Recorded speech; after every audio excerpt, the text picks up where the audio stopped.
The last verse in the book of Genesis is Genesis 50:26.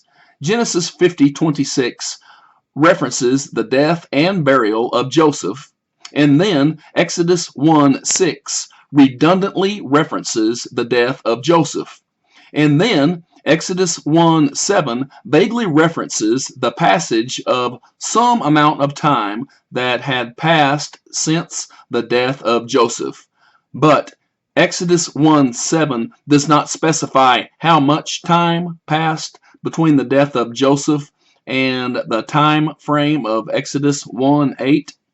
Exodus 1:7 simply references Hebrews multiplying for some unspecified amount of time somewhere in Egypt after the death of Joseph.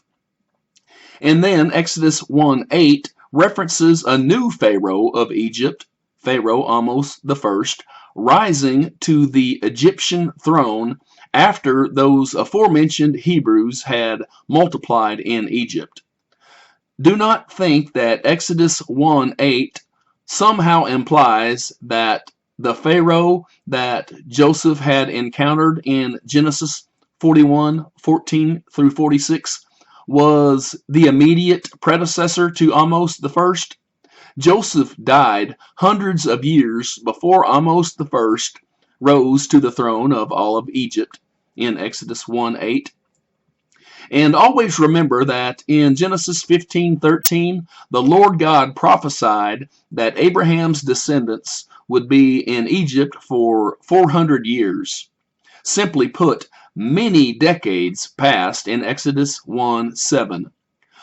One of the main purposes in this video is to attach certain dates, estimated dates, to certain historical events and certain biblical events. Carefully consider the following dates. Suppose that Ahmose I started reigning over Upper Egypt in 1545 BC. If so, then year 18 of his Upper Egypt reign would have occurred in 1527 BC. Suppose that Ahmose I began the conquest of Lower Egypt in 1528 BC or 1527 BC.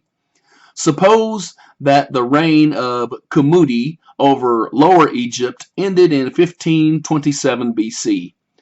And suppose that Ahmose completed the conquest of Avaris and all of Lower Egypt sometime before the end of 1527 BC. By that point, Ahmose I had effectively risen to the throne of all of Egypt. Ahmose I had become the Pharaoh of Egypt by that point in history.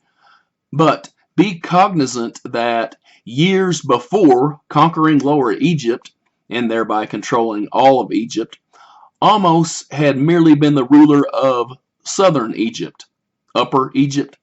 Exodus 1:7 references Ahmose I rising to the throne of all of Egypt, a reunified Egypt. Kumuti, the last Hyksos ruler of Lower Egypt, had undoubtedly more or less tolerated Levantine origin people in Lower Egypt. Of course, at least some Hebrews in Lower Egypt during the reign of Kumuti were afflicted to some extent. However, it is clear from Exodus 1:10 that Hebrews in Lower Egypt were treated more harshly after Ahmose I rose to the level of Pharaoh of all of Egypt. Hebrews in Lower Egypt soon realized that Pharaoh Ahmose I treated them more harshly than Kumuti had. Exodus 1:10 through 11 references Pharaoh Ahmose I causing a significant escalation in the harshness of the lives of Hebrews in Egypt. And Exodus 1:11 actually pinpoints Lower Egypt as the location of at least some of the Hebrew slavery in Egypt. Remember that Genesis 45:10 and Genesis 47:6 reveal that Israelites had settled in Lower Egypt.